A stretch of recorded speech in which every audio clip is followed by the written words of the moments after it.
పాక్ సింధు జలాల నిలిపివేత పట్ల అసంతృప్తిగా ఉండి ఆయన ఈ నిర్ణయం తీసుకున్నట్టు తెలుస్తోంది. సో పాకిస్తాన్ను నీరివ్వకుండా భారత్ అడ్డుకుంటే చైనా కూడా భారత్కు నీళ్ళు ఇవ్వకుండా అడ్డుకోగలదు అని చెప్పి విక్టర్ జికాయ్ గవో చెప్పారు. సో ప్రజెంట్ చూడండి, లెఫ్ట్ సైడ్ కనబడుతుంది కదా, ఆ బాక్స్లో కనిపించేదే బ్రహ్మపుత్ర నదికి సంబంధించినటువంటి నది మ్యాప్ డైరెక్షన్ అది. సో అది చైనాలో స్టార్ట్ అయిపోయి మనకి ఎంట్రీ ఇస్తుంది. అయితే బ్రహ్మపుత్ర నదికి సంబంధించిన దృశ్యాలు మీరు ఆర్టీవీ స్క్రీన్ పైన చూడొచ్చు. సో అదంతా కూడా ఎక్కడి నుంచి ప్రారంభమవుతుంది, ఎక్కడికి వస్తుంది, ఈ నదీ ప్రవాహానికి సంబంధించి ఎంత ప్రభావం చూపిస్తుంది అనేది ఇక్కడ మనకు కనబడుతున్నటువంటి ఆ దృశ్యాలు కనబడుతున్నాయి కదా. సో ఇదే. సో దీంట్లో మనం చూస్తుంటే చాలా చైనాలో ప్రారంభమైనటువంటి ఆ నది భారత్ వెంట చివరిగా బే ఆఫ్ బెంగాల్లో కలుస్తూ ఉంటుంది. సో ఆ బ్రహ్మపుత్ర నది ప్రవాహాన్ని రాకుండా అడ్డుకుంటాం, మీకు నీళ్లు రాకుండా అడ్డుకుంటాం, మీరెందుకు పాకిస్తాన్కి నీళ్ళు ఇవ్వడం లేదు అని కూడా చెప్పారని ఒక బిగ్గెస్ట్ స్టేట్మెంట్ పాస్ చేశారు. ఇక్కడ ఏమంటున్నారంటే ఇతరుల పట్ల తాము ఎలా వ్యవహరిస్తామో తమ పట్ల కూడా ఇతరులు అలాగే వ్యవహరిస్తారని చెప్పి కూడా భారతదేశం గమనించాలి, గ్రహించాలి అని చెప్పి హితవు పలికే ప్రయత్నం చేస్తున్నారు. ఇక్కడ ఎవరికి హితబోధలు, నీతి వ్యాఖ్యలు, సూక్తులు అవసరం లేదు. చాలా క్లియర్గా భారత్ పైన పాకిస్తాన్ యుద్ధానికి దిగింది, ఉగ్రవాద చర్యకు పాల్పడింది, మా సామాన్య ప్రజల్ని రక్తాన్ని కళ్ళ చూసింది, రక్తాన్ని నీళ్ళపై చిందించింది, చంపింది, హతమార్చి అనేక రకాలుగా భారతదేశంలో దాడులకు పాల్పడింది. అటువంటి పాపిష్టి పాకిస్తాన్ కుక్కలకి నీళ్ళు ఇవ్వకపోవడానికి చైనా నుంచి వచ్చేటువంటి ఆ బ్రహ్మపుత్ర నదిని భారత్లోకి రాకుండా అడ్డుకోవడానికి ఏమైనా సంబంధం ఉందా? అంటే వీళ్ళు కూడా ఉగ్రవాదం వైపే ఉన్నాం, ఉగ్రవాదాన్ని పెంచి పోషిస్తాం, మేము ఉగ్రవాదులమైన రకంగా చైనా కూడా చెప్పకనే చెప్తున్నట్టే కనబడుతోంది. భారతదేశ జల భద్రతకు అత్యంత ముఖ్యమైనటువంటి ఈ బ్రహ్మపుత్ర నదికి సంబంధించినటువంటి నియంత్రణ తమ పరిధిలో ఉందని విక్టర్ గుర్తు చేస్తున్నారు. పహల్గామ్ ఉగ్రదాడి అనంతరం పాకిస్తాన్పై చేపట్టినటువంటి ప్రతీకార చర్యలో భాగంగా సింధు జలాల నీటిని ఒప్పందం రద్దు చేస్తున్న నిర్ణయానికి స్పందిస్తూ విక్టర్ రకంగా మాట్లాడుకొచ్చారు. బ్రహ్మపుత్ర నది యొక్క నీళ్ళని కూడా మేము భారత్లోకి ఎలాగైనా కూడా ఇవ్వకుండా అడ్డుకుంటాం, భారత్ పైకి అస్త్రంగా చైనా వాడుకుంటుంది అని చెప్పి ఆయన చెప్పుకొచ్చారు. ఇతరులకు వ్యతిరేకంగా భారత్ చర్యలు తీసుకుంటే భారత్ పైన కూడా చర్యలు తీసుకోవడానికి మేమున్నామన్నట్టుగా ఆయన మాట్లాడుకొచ్చారు. సో ప్రస్తుతం బ్రహ్మపుత్ర నది ప్రవాహాన్ని భారత్లోకి నిలిపివేస్తే ఏం జరుగుతుందని, ప్రభావం ఎలా ఉంటుందనేది మరిన్ని అప్డేట్స్ మా ప్రతినిధి సచిన్ అందిస్తారు. సచిన్, సో ఏంటి బ్రహ్మపుత్ర నది నీళ్ళని చైనా కనుక భారత్లోకి రావడం అడ్డుకోగలిగితే ఎటువంటి సినారీ ఉండబోతోంది? చైనా చాలా డెఫినెట్గా మీరు పాకిస్తాన్కి అడ్డుకున్నారు కాబట్టి మేము మీకు అడ్డుకుంటాం, అంటే పాకిస్తాన్ ఉగ్రవాద చర్యకు పాల్పడితే మేము ఉగ్రవాదాలకు సహకరిస్తూ భారత్ పైన మరో ఉగ్రవాదాన్ని పాల్పడే ప్రయత్నం చేస్తామని చెప్పి వాళ్ళు చెప్తున్నారు. ఎలా ఉండబోతుంది దీని ప్రభావం? దీని ప్రభావం మరి ముఖ్యంగా అరుణాచల్ ప్రదేశ్, అస్సాంతో పాటు ఇటు దాదాపుగా కోల్కతా వరకు ఉండే అవకాశం ఉంది. బట్ ఇక్కడ చైనా మర్చిపోతున్న అంశం ఏంటంటే ఒకవేళ బ్రహ్మపుత్ర నీటిని కనుక ఆపితే అది కేవలం భారత్కు మాత్రం ఇబ్బంది కాదు, తన ప్రాణబంధువు అవుతున్న బంగ్లాదేశ్ కూడా ఇబ్బంది. ఎందుకంటే అరుణాచల్ ప్రదేశ్, అస్సాం దాటుకొని ఐ థింక్ నాగాలాండ్ త్రూగా, నాగాలాండ్ సంబంధం లేదనుకుంటా, అస్సాం, అరుణాచల్ ప్రదేశ్, అస్సాం నుంచి ఇటు బంగ్లాదేశ్ లోకి వెళ్తుంది మనోజ్, కాబట్టి బంగ్లాదేశ్ కూడా ఇబ్బంది. అండ్ అనదర్ థింగ్, ఇదే క్వశ్చన్ ని హిమాంత విష్ణు శర్మ కూడా రియాక్ట్ అయ్యారు ఇదే అంశానికి సంబంధించి. ఎందుకంటే అస్సాం ముఖ్యమంత్రిగా ఉన్న సందర్భంలో ఆయన ఒక కామెంట్ చేయడం జరిగింది. ఆయన చెప్పిన మాటని కోట్ చేసే ప్రయత్నం చేస్తాను. బ్రహ్మపుత్ర ఏమి ఇండస్ వాటర్ లా కాదు. అఫ్ కోర్స్ ఇండస్ వాటర్ కూడా హిమాలయ నుంచి పుట్టిన తర్వాత అక్కడి నుంచి ఇటు భారత్ గుండా తర్వాత పాకిస్తాన్ కి మనం విడిచిపెట్టిన నీళ్ళు, అంటే అఫ్ కోర్స్ ఆ రూట్ అలా ఉంది కాబట్టి. బట్ ఇక్కడ ఏంటంటే ఓన్లీ 35% మాత్రమే ఇటు చైనా నుంచి వాళ్ళు చెప్పుకునే సోకాల్డ్ ఆ నది పేరు గురించి మాట్లాడుకున్న సందర్భంలో అక్కడి నుంచి వస్తుంది. బట్ రిమైనింగ్ అంతా మన దగ్గర టొరెన్షియల్ రైన్స్ అంటూ ఉంటారు, అంటే మన దగ్గర పడే వర్షపాతంతో ఆ నది ప్రవహిస్తూ ఉంటుంది. ఆ తర్వాత మన దగ్గర కూడా దానికి సంబంధించి ట్రిబ్యూటరీస్ ఉన్నాయి. ఆ ట్రిబ్యూటరీస్ ద్వారా అది దాదాపుగా 65 to 70% ఇండియాలోని అది ప్రవహిస్తుంది. మరి ముఖ్యంగా ఇక్కడ అరుణాచల్ ప్రదేశ్, అస్సాం, నాగాలాండ్, మేఘాలయ ఇక్కడ ఉన్న ట్రిబ్యూటరీస్ అంటే నదులు కావచ్చు, వాగులు కావచ్చు, వంకలు కావచ్చు, వీటి నుంచి వచ్చే వాటర్తో బ్రహ్మపుత్ర నది నిండుతూ ఉంటుంది. మేజర్ ట్రిబ్యూటరీస్ గురించి మాట్లాడుకున్నప్పుడు దీనికి సుబన్సిరి, లోహిత్, కమెంగ్, మానస్, ధన్సిరి, జియాభరాలి, కొపిలి ఇలా ఉన్నాయి. అలాగే అడిషనల్ గా చూసుకున్న సందర్భంలో ఖాసీ గారు, జైంటియా హిల్స్, మరి ముఖ్యంగా దీంతో పాటు కృష్ణాయ్, డిగారు, కుల్తి ఈ మేజర్ ట్రిబ్యూటరీస్ ఉన్నాయి. అంటే బ్రహ్మపుత్ర నీటికి సంబంధించి ఒకవేళ వాళ్ళు ట్యాప్ కట్టే ప్రయత్నం చేస్తున్నప్పటికీ కూడా కాస్త ఇబ్బంది ఉంటుంది. Of course 30 to 35% water flow ఉన్న సందర్భంలో అది కూడా ఎలా ఉంటుందంటే అక్కడ హిమాలయ నదాలు ఉంటాయి కదా, అంటే హిమాలయాలు కడుగుతున్న సందర్భంలో ఆ నీటితో అది ఉన్న సందర్భం. సో దాన్ని కట్టేదాని ప్రయత్నం చేసుకుంటే కనుక అఫ్కోర్స్ ఇండియాకి కాస్త ఇబ్బంది ఉంటుంది, బట్ మేజర్ గా ఇబ్బంది ఉండకపోవచ్చు అనేది ఇటు అస్సాం ముఖ్యమంత్రి చెబుతున్న మాట. అయితే బ్రహ్మపుత్ర నది అనేది కేవలం అప్ స్ట్రీమ్ తో మాత్రమే బేస్ అవుతున్న నది కాదు, ఇండియాలోకి ఎంటర్ అయిన తర్వాత అది బలం పుంజుకుంటుందనేది ఇక్కడ ఆయన చెప్తున్న మాట. దాంతో పాటు ఒకవేళ చైనా కనుక వాటర్ ఫ్లోని రెడ్యూస్ చేయాలి అనుకుంటే అది అస్సాంకి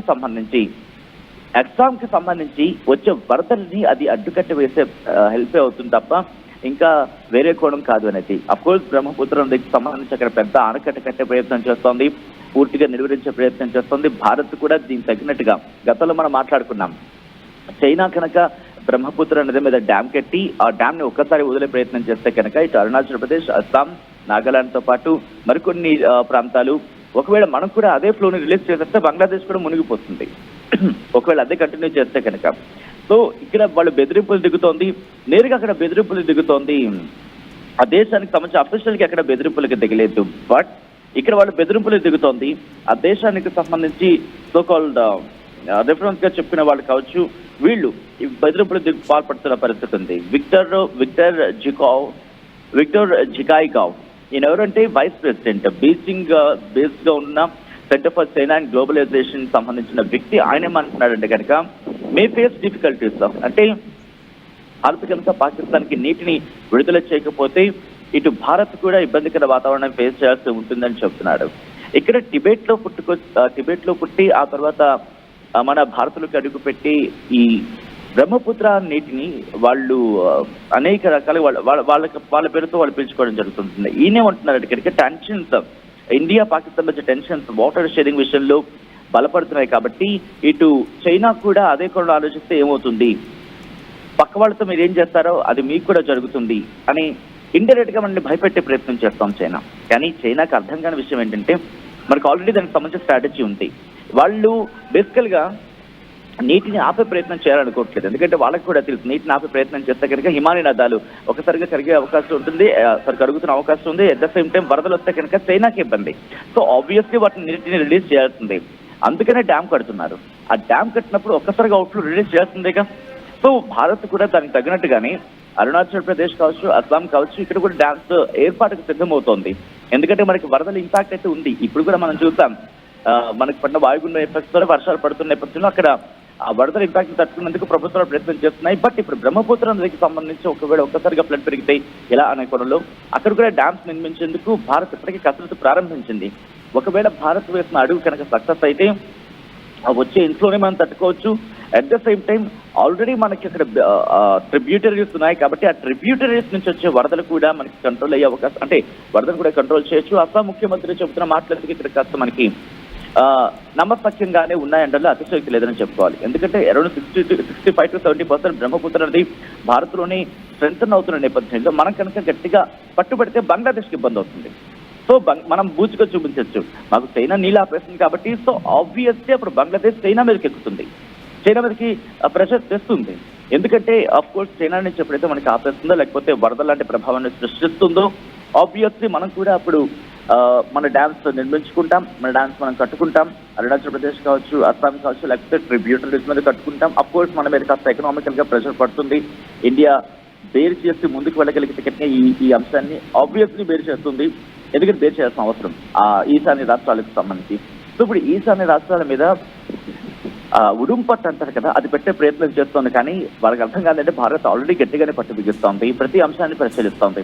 ఇది బంగ్లాదేశ్ కి కాస్త ఇబ్బంది అయ్యే అవకాశం ఉంది. ఎందుకంటే రిమెంబర్, ఇది బ్రహ్మపుత్ర నది అనేది ఏషియాలోనే బిగ్గెస్ట్ రివర్ బ్రహ్మపుత్ర నది. అలాంటిది ఏషియాలో ఉండేది బిగ్గెస్ట్ రివర్ గా దీని గురించి మాట్లాడుకున్న పక్షంలో ఇప్పుడు దీని మీద పట్టు బిగించాలని ప్రయత్నం చేస్తే కనుక ఇది కేవలం వాళ్ళకి మాత్రమే కాదు, దాంతో పాటు బంగ్లాదేశ్ కి అఫ్కోర్స్ కోల్కతాకి సంబంధించి మాట్లాడుకుంటున్న సందర్భం అని కూడా ఇక్కడ ఉంది కాబట్టి. బట్ అంతగా మనకు ఉండకపోవచ్చు, ఎందుకంటే మనకి అంటే ఇది కంప్లీట్ గా మన దగ్గర ఉంది కాబట్టి కోల్కతా, వెస్ట్ బెంగాల్. సో అంతగా ఇంపాక్ట్ ఉండకపోవచ్చు. బట్ ఇక్కడ మాత్రం వినిపిస్తున్న మాట ఏంటంటే ఎందుకు దీని గురించి మాట్లాడుకుంటున్నారనేది టైప్ ఎకో సిస్టమ్. ఎందుకంటే దాని ద్వారా ఎకో సిస్టమ్ అనేది చాలా గట్టిగా ఉంది.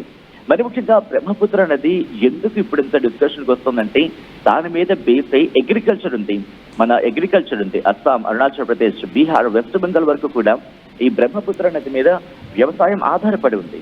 దాంతోపాటు డ్రింకింగ్ వాటర్కి వచ్చినప్పుడు డ్రింకింగ్ వాటర్కి సంబంధించి కూడా కొన్ని లక్షలాది మంది జనం దీని మీద ఆధారపడి ఉన్నారు. ఎకో సిస్టమ్ ఉంది, దాంతోపాటు విద్యుత్ ఉత్పత్తి ఉంది, ట్రాన్స్పోర్టేషన్ ఉంది, దాంతోపాటు వాణిజ్యం జరుగుతోంది.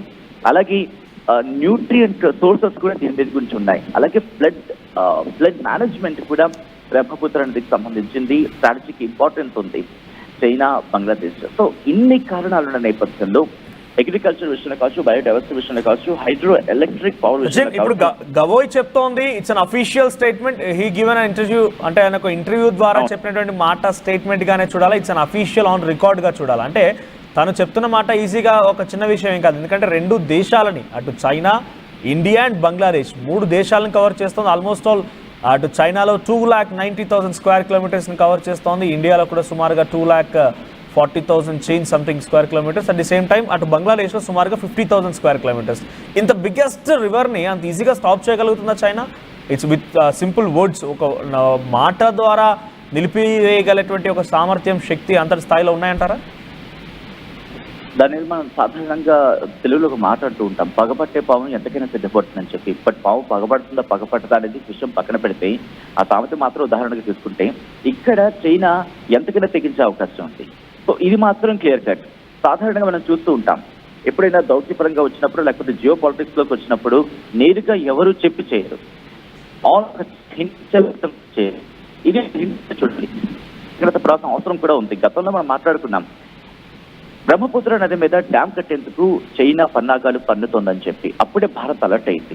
సో అప్పటి నుంచి కూడా ఎప్పటికప్పుడు చైనా మీద కన్నేసి ఉంచింది, మరి ముఖ్యంగా బ్రహ్మపుత్ర నదికి సంబంధించి. కాబట్టి భయపడవలసిన అవసరం అయితే లేదు. బట్ ఒకవేళ కనుక చైనా ఆ కుయుక్తులు దిగిటి భారత్ కాస్త ఇబ్బంది అయ్యే అవకాశం ఉంటుంది, దానివల్ల అత్యయోక్తి అయితే లేదు, పూర్తిగా కొట్టిపడేయడానికి లేదు.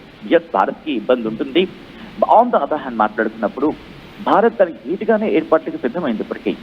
ఎందుకంటే ఒకవేళ అది కనుక ఆపేస్తే మనం ఇంకా సెక్యూర్ అయ్యే అవకాశం ఉంటుంది. ఎందుకంటే బంగ్లాదేశ్కి చెప్పచ్చు, బాబు పైనుంచి చైనా వాళ్ళు ఆపేస్తారా, కాబట్టి మేము మీకు నీళ్ళు ఇవ్వలేం, మాకు వచ్చిన నీళ్ళతో మేము బతకాలి, కాబట్టి మాకు వచ్చే క్యాలిక్యులేషన్లోనే మాకు మిగిలి జలాల్లోనే మేము బతకాల్సి ఉంటుంది, కాబట్టి బంగ్లాదేశ్ అవుతుంది.